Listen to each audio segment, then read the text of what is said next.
one that if you want me to go and help you, I can. I can help you get organized and analyze and get you. Oh, that would be nice. I'm having inventory Can y'all hear me? you know, the next 2 days. Yes. I mean, next weeks. Hi. Can you hear me? Yes. I can't hear Monica. You can't hear me? Can you hear Monica, Elizabeth? Yes, I hear Monica. You can hear Monica? Hi. Joe, Let me test my sound. That's Joe being Joe. Let me test my sound. I can hear you. Oh, where's my share screen? There it is.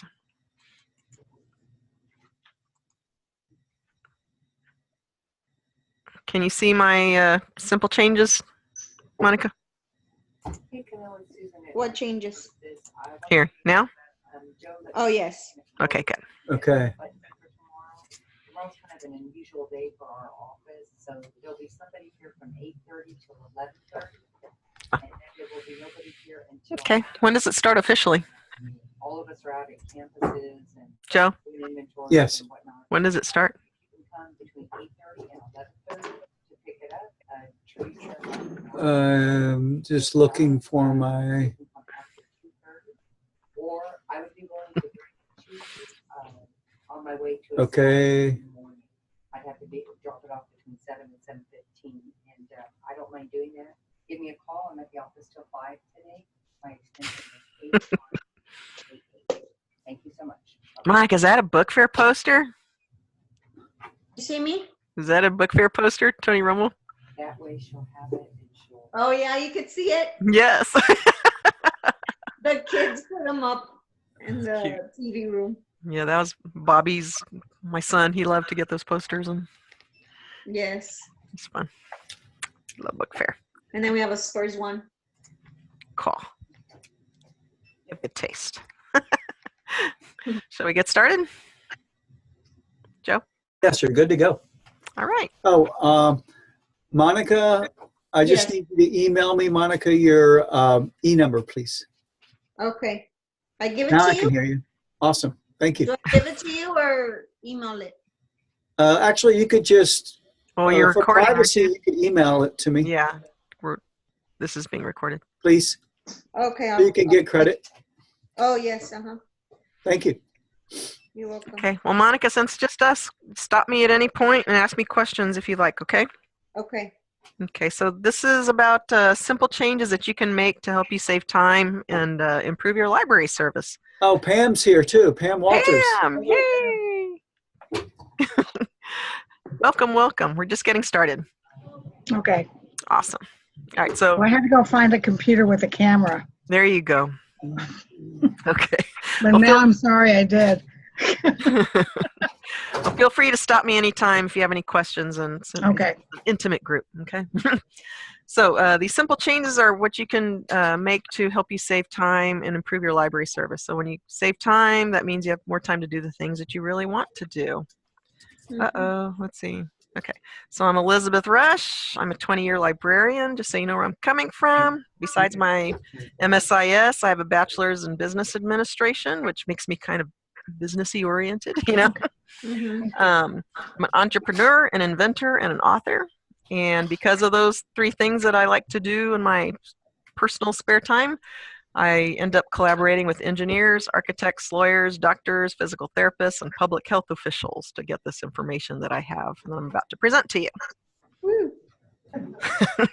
So when I was doing Genius Hour, people were wondering, how did I find the time? Was I up all hours of the night, working 24 hours a day? And the answer was no. I started at 7:15 in the morning when I was required to be there, and I left at 3:45 every afternoon. So I wasn't spending extraordinary amounts of time running my program because I was highly efficient with all the other things that I needed to do in the library to make the library run smoothly. So I did that by using other disciplines. I'm a big fan of multidisciplinary studies. I love to learn what other people know and incorporate that to librarianship. So I used for circulation to manage the shelves, for collection development, helping people locate materials, and how I purchased books and supplies. I used things or basic principles from business management and organization, from industrial engineering when it comes to process and warehouse management. In accounting, I used auditing and inventory control methods. In marketing, I use product placement and consumer demand. And I pay attention to the occupational safety and public health initiatives, especially when it comes to injury prevention and stress management. Just love learning. That's my problem. I just have to read all about it and ask people questions all the time. So, how do you get on target? You know, when we first lost our IAs, I mean, some of us are too young to know about the days of IAs, but a lot of people said, you know what, I'm not going to bust myself in pieces trying to keep up with all the work. And as a result, people started, tasks started accumulating all around them, and it makes it very stressful having undone maintenance of the collection and paperwork. It makes you feel behind, and it's unnerving. But if you do these steps that I'm about to show you, it'll help you save time. And when you save time, that means you have more time to spend teaching, which is what we love to do, why we're here, why they hire us as, master degree teachers. It gives you more time to reach out to teachers to collaborate. So you're providing meaningful or more meaningful lessons to the kids. And that means you're enjoying your job, everything that you wanted in librarianship again, right? Plus, it helps you manage your stress, and it brings more balance to your life. So this is why you want to take these steps to get things under control, so you feel like you have control over your fate. Job stress, according to the Occupational Safety Health Administration, are the harmful physical and emotional responses that occur when the requirements of the job do not match the capabilities, resources, or needs of the worker. Job stress can lead to poor health and even injury, and that's what you want to avoid, is getting hurt and not feeling well because you are overworked and prone to mistakes that will hurt you in the long run. So, and by capabilities, I mean like within our abilities as human beings, our physical being, our resources of time, and what else? Help other people, contributing to your work getting done, and your needs. You have emotional needs as an employee. You want job satisfaction. You want to feel like you've accomplished something at the end of the day. And when you don't feel that reward, it wears on you, and it makes it hard to accomplish your tasks. When I tell people that librarianship can be stressful, well, the non-librarians, they're like, what on earth is causing you stress in a library? Because everybody thinks it's a tranquil, wonderful, story time place. And it's not. There's lots of things happening, right? There are expectations that are set by administration, the higher ups. There's, your principal has things that they're having to deliver, like, students who are achieving, a faculty that's producing, and that affects everybody. The campus culture, some schools, everybody is a warm and nurturing educator, and they're good coworkers, and they're supportive of each other, and other campuses are not so much. So that can make it difficult to achieve what you need to achieve. Some librarians have back-to-back classes when there are just so many classes. It's a large campus, and you want to see everybody, having them in and out and in and out all day long. That can add to your stress. Some people with that, trying to keep up on top of things, get no breaks. They don't allow themselves a break, and that's not good. Sometimes you get too many breaks, and they're not because of your choice, but because teachers come in on their planning periods, and then they want to talk to you, and you don't want to be antisocial because you're working on maintaining those relationships. But those interruptions in your day can cause you stress because now your work's not getting accomplished that you needed to do, and now you feel like you're behind, and that is burdensome. And other duties assigned. There's when they ask you to go and do lunch duty and you're out of the library, that's a stressor. When you're outside doing outside duty, whatever you're expected to do, that is time away from the library and time from your responsibilities. So that can cause you pain. Some people feel like they always need to do more because we go to meetings and people speak about the things that they're doing on their campus, and you feel like you're not doing enough. You need to do what they're doing too, and so then you're like adding more tasks to your plate than you can handle. And the truth is, you should just do one thing and do a few things, do it well, pick your passion, and then use their ideas to support what your goals and objectives are. Gosh, we're human. You go home, you've got family situations, whatever else is happening in your life. We're susceptible to all sorts of factors other than what's happening at school because we have a life outside of the library. So when you come back to work, that's going to affect how you are able to approach your work as well. So we know what the problems are now. What can we do to eliminate or alleviate some of those stresses? So where do you begin?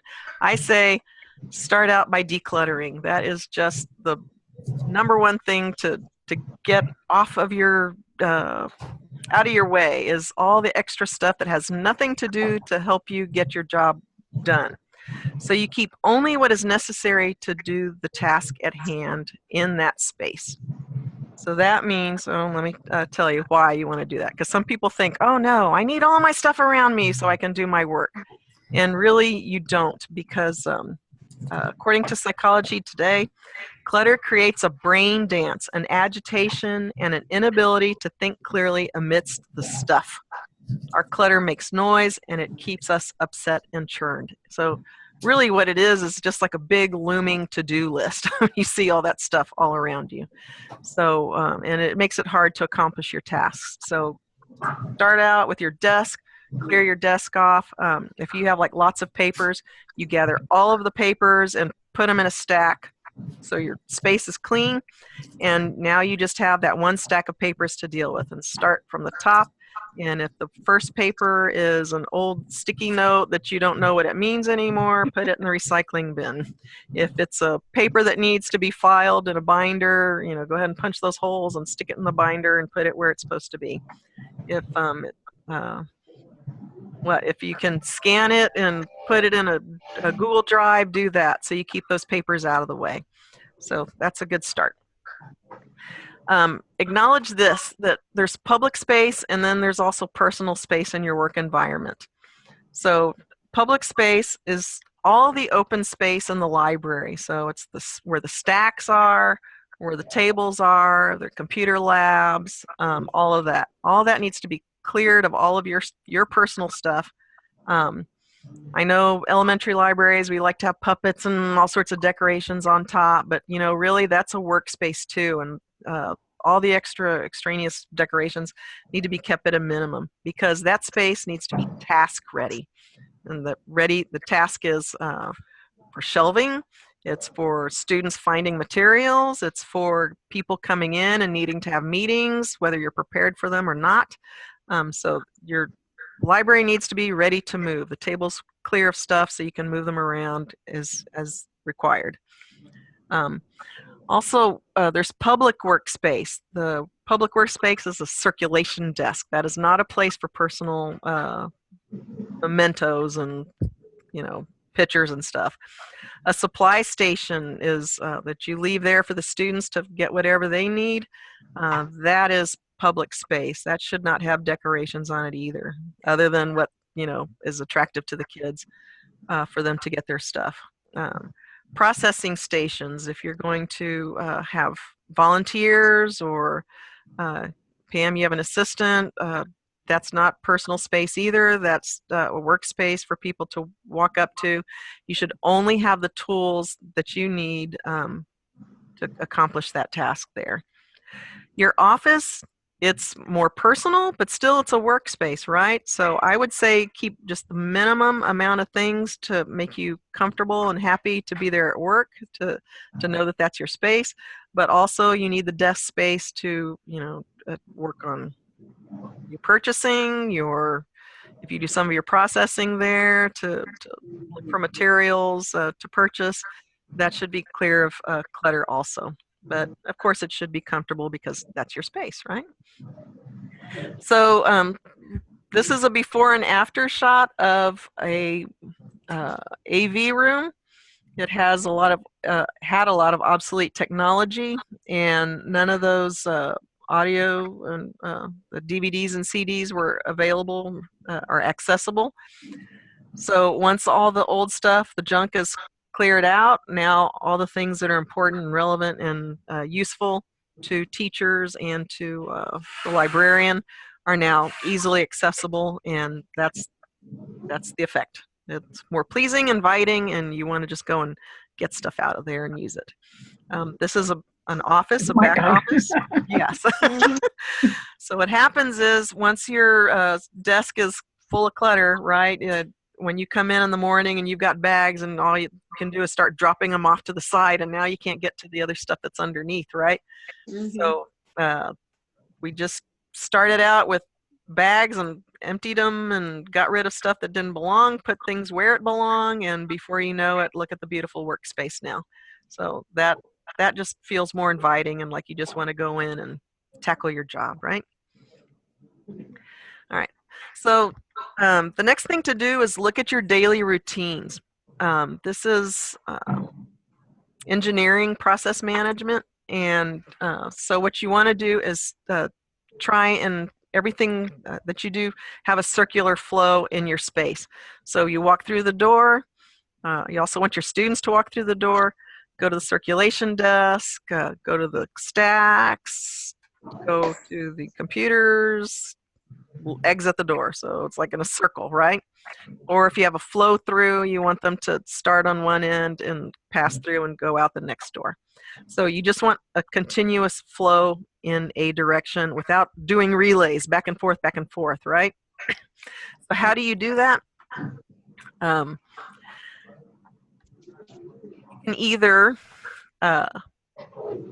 record yourself every step that you take as you walk in through the door, from like, I have my bags, I'm putting them at the front door so I can unlock the door, I pick up my bags, I go through the door, I take my bags and I put them on the circulation desk, I go and I open up the office, and then I go inside and I start coffee, and then I come back and I get my bags, and then I go back into my office. Now I see all that back and forth. What you'd rather do is walk through the door, take your stuff to your office, unlock. This was my route at Nichols. So this is what you're seeing here. I'd open the door, take my stuff and put it in the back and get the materials that I needed for my supply station. And then I would turn on my circulation computer, put the materials at the supply station, go around. Well, I'd also feed the hamsters over here. And then turn on the computers, the screens, unlock the AV room because that's where the teachers would go to get videos and such. And then I'd turn on the lights and open the door and I'm ready for business. So that was a circular flow. At the end of the day, I did it in reverse. I turned off lights, locked, turned off screens, cleaned up the station, turned off computer, got my stuff from the office, and then walked out the door at 3:45. Yay, okay.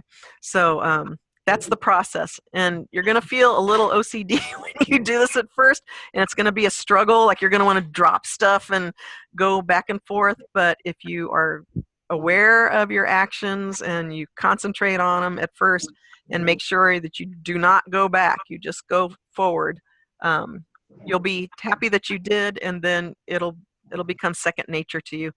You will be a lot faster at it. Collecting books. Now, Pam, you can't do this really, but Monica can. Check your pride at the door. go get the books from the classes that you're expecting to come in that day. If you're fixed or even if you're flex and you know which classes are coming in that day, you can go retrieve the books. Maybe Pam, you could ask if you have like your language arts teachers coming in, ask them to return the books first thing in the morning to gather them, or that probably won't work, would it? That wouldn't work for you. That's okay. Gather as many as you can. Have the kids sort. When kids come in, Pam, with their books, ask them if when they check in their books, if they check them in themselves, automatically sort them onto a cart, fiction books and nonfiction books. And you'll have like the major sorting done right there. And let's see, let me go to the next one. Shelving books. All of us have to do this, right? It is probably the most time-consuming chore that you will do in the library every day. So what can you do that sorting fiction and nonfiction when you collect them? Check your books in while they're on the cart. So once you have the books on the cart, let's see.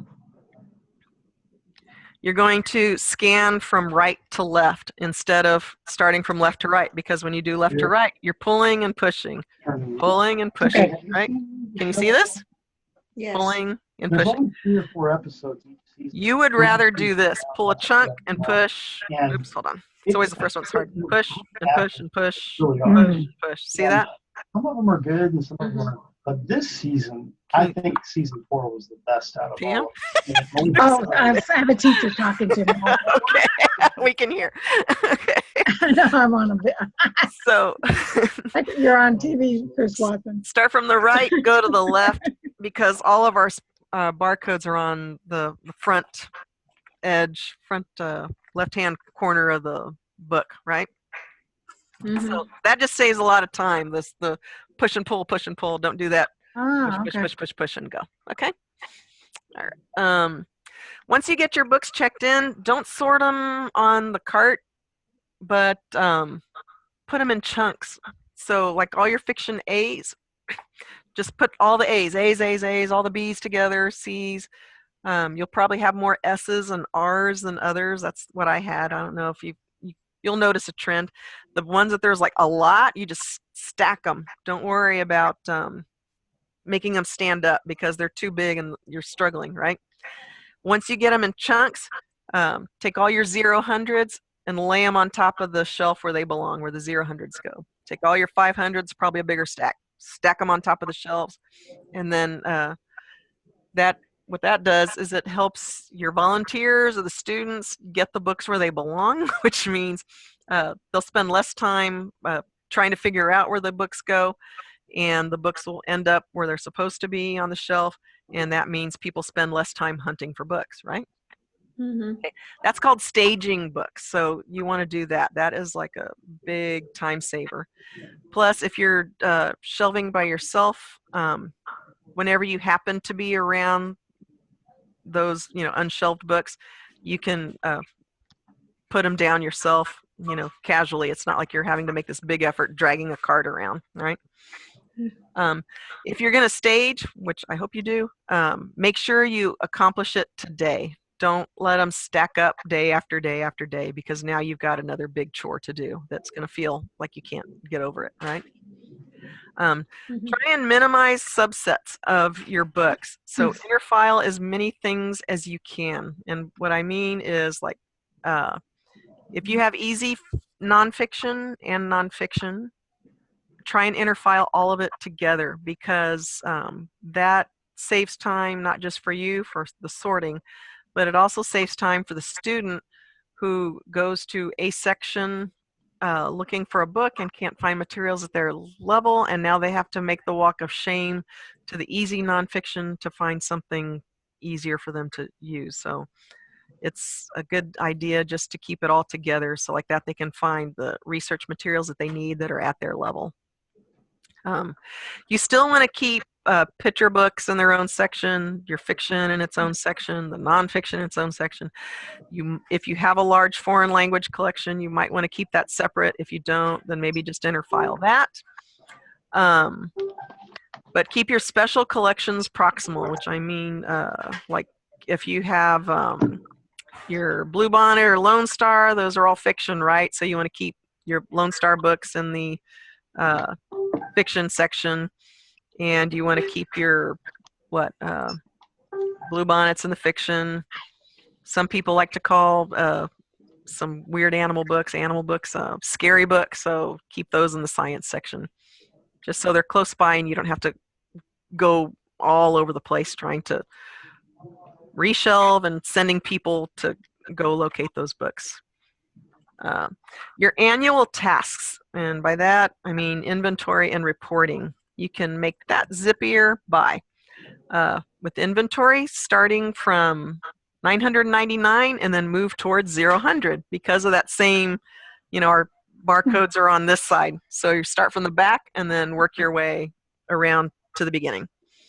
Start from fiction Z and work your way to fiction A. Get help, get responsible kid help, or get responsible adult help like IAs or maybe subs. Have them come in, they're fresher than you, right? If you've been doing that all day. And don't forget to schedule some short breaks. I say call it a restroom break because according to the Texas Workforce Commission and OSHA laws or rules, the employer is not required to give, and by employer I mean north side, any employer is not required to give breaks to people, its employees, but they are required to give you bathroom breaks. So go to the bathroom every hour for about 10 to 15 minutes. Go to the bathroom and stretch on your way and move and do what you need to so you keep fresh and, not hunched over and scanning and uncomfortable, and you'll end up in pain. Okay. For reporting, you can, it's really important to document all of your programming as you go through the year because it is super hard to try and recreate all of that at the end of the year. It takes more time to try and remember what happened than to just provide the information as you encounter it. I'll go to the next slide to show you what I mean by that. Closing at the end of the year, give incentives to teachers to help the students bring in all their books. So the first class to bring in everything, the teacher gets something big. $25 gift certificate to book fair or something like that, or something that you bought that you wanted for your library that's not going to work out anymore, whatever you bookends, whatever, get them some gifts. So like that, they do the legwork for you. And then give book fair posters to all the kids that bring in their books first. And then at the end of all that, when you've gotten all you think you can, forgive the fines, forgive the lost books, mark them lost, move on. Don't waste any more time running around trying to be the bad guy, trying to collect. That's just, that's no fun. The door statistics. If you, I'm working to get us a door counter. It's harder than I thought it would be to get everybody, to get this done for everybody. But it's a waste of time to try and train people to enter a room. You know what I mean? They should just be able to freely enter a room and get on with business. And instead of you yelling, hey, move a bean, move a this, move a, put a sticker on the whatever, don't do that. Just waste of time. Let's see. For programming and other library use, I have, and Joe will make available these slides for you to use a Google form so you can fill out what happens as you go and have it attached or opening with a QR code. So you can just like scan and, okay, there's a shower in here today. There's 25 people, you know what I mean? And then you have the same format using the form, and you don't have to format to paste it into your report. And that'll just save you buckets of time. Elizabeth. Yes, ma'am. When we have like showers in the library. Yes. Are we supposed to count each? Yes. Oh, I didn't know that. Yeah, because you're showing that the library is being used for other things, and any use of the library. I only count that it was used for a shower, but I don't count the individual people. Oh, yeah. Well, I just, get a ballpark figure. Like if the usual 30 people show up all the time, then just 30 people, Oh, know what I wow. I didn't know that. For the last 8 years, I haven't counted. Oh no. Well, I mean, it's it's just it's a way of showing that it's a vital space to the Yes. campus. So, Oh. the more you can report, the better. But, Mhm. if you have it on a form, it's not hard to do.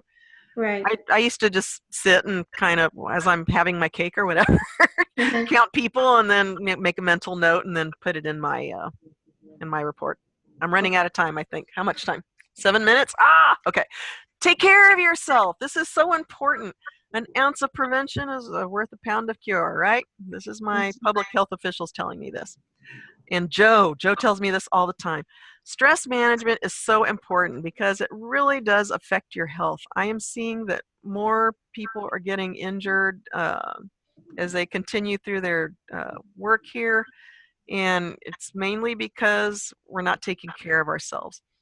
So when that class walks in that you know they're going to give you trouble, breathe in and breathe out and be aware that your shoulders are up in your ears because you're tense, and do your best to relax them down.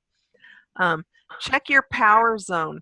Your power zone is from your shoulders to your knees, and when you lift heavy objects, you do not want to go below your knees, and you don't want to lift heavy things above your shoulders. That's going to cause you injury. So all of your lifting should be between this area. If you have heavy boxes on the floor, I advise you to unpack them before you move, try and move something huge, like when you get a delivery of books. Or bend down and kneel onto the floor and then pull the box up above or on your thighs and then stand. It takes practice to do that, but that's the best way to do it. Or just don't lift the darn thing. Empty the box from the floor, okay? You shouldn't bend over and lift. People can move 50. I think the law, or not the law, the regulations say 50 pounds can be moved by one person, but we don't do it regularly as librarians. We move little bits at a time, right? So don't violate that because you'll hurt yourself. And of course, eat a healthy diet and exercise. And eating a healthy diet is really hard on a campus because there's nothing but junk food all the time. But do your best. And, if you use weights to build your muscles, that's a good thing. Just, take care of yourself. You're the only you have. So I say this is a subversive approach to making your job better for you. Nobody needs to see you doing this. Nobody needs to even know what's happening, and they won't be aware of it. But it will shave time off of your duties and give you more time to enjoy the things that you want to enjoy, like teaching kids and sharing knowledge and things like that. So shake the system. Don't let it get to you, right? So that's it. Does anybody have any questions? Actually, there's more, but I'll have to stop there. Y'all have any questions about how to get organized? No. Well, I have a question about in Marshall, we have one entrance that because of the security gate, Right. in and out. So if I move it circular, then the second entrance would just be exit only? You have an entry and an exit door? No, right now I just have, they enter and exit at the same door. Okay, so do you like it that way, or do you have the ability to have an in and out? Well, I have an ability to have an in and out, but if I changed it to both in and outs, it wouldn't alleviate the problem. That would not be, you'd have like double circles, and that doesn't work. Yeah, right. So you want like one in and then have them go around, come out. So it'd be like coming in, returning books, then going to computers to do searches, and then going to the going to the stacks, and then checking out someplace else. Right. Can you separate those two locations? Yeah, I think I could. We now say we don't allow them to exit that door except teachers. Okay. So I could just do a exit only sign. Well, you could keep it the same and then have them do that process, but come back around. It's more like a visual. I mean, they're not exactly like going to just do a circle, right? They're Right, gonna, right. but come in, check in, Mhm. go do their business, conduct library business, and then come back out and check out. Okay. Um, yeah, All but right, I'll change that. and if you want me to come out, I can look at your space and help you Okay. work with that. And that goes for everybody, Monica, you too. Okay. So, any other questions? There's a whole lot more. I mean, I only did 5 items. There's probably at least 10 I can think of offhand, but every little bit, I guess what my problem with workflow is finding time to learn technology. That is my biggest stressor. Yeah. And And I don't like learning technology, so that doesn't help. Because even trying to do a Google form to sell. oh yeah. Let me see if I can real quick go back to my. Pam, that's not true. Whenever I come over, you are very willing and able. and That's 'cause I'm laughing showing and up for smiling. you, Joe. That's not my normal situation. Can y'all see these? Well, you're a good actress. You're a great actress. That's good. So look, I had these QR codes that I put like the door count. I had a patron door counter, and I put that like right next to the door, so I would see it and go scan it with my iPad. The number of classes served I had near my calendar, where I wrote down my lessons and all that. Okay. What I was going to teach. And then let's see, the library use other programs I had next to the circulation desk, because that's usually where I would sit and observe what was going on. Meetings that would happen all of a sudden in the library, and I'd like scan it and fill out the form. Let me show you the form that I had. Like, let me see which one I like better. Like integrated units. So I had like clusters of classes that would come in. So 3rd, 4th, and 5th, I was teaching the same thing. K1, 2, same thing. ACC and ALE had their own kinder. Oh, and then if I did something, particular for 1, 2, 3, 4, and 5, Okay. so all I had to do is just tap.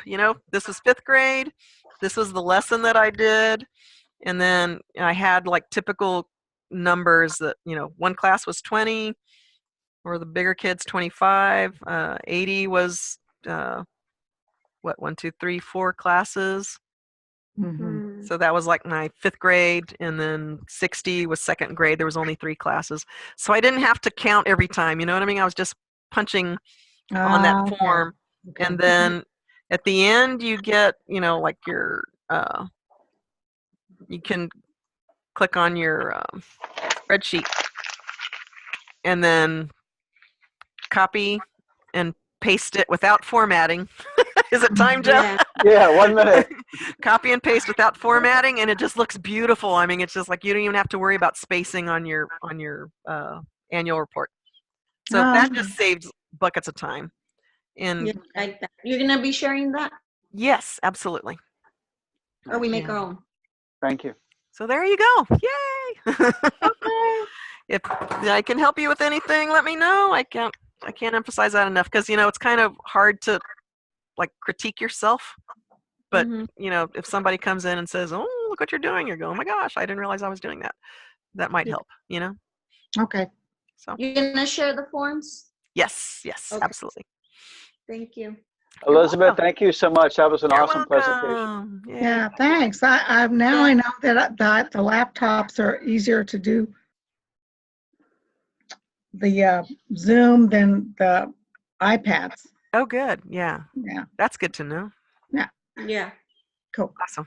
All righty. Hi, Monica. Thank Hi. you. Bye, Monica. Bye, Pam. Okay. Bye-bye. All right. Y'all have a good great evening. day. You too. Thanks. All right. Bye-bye.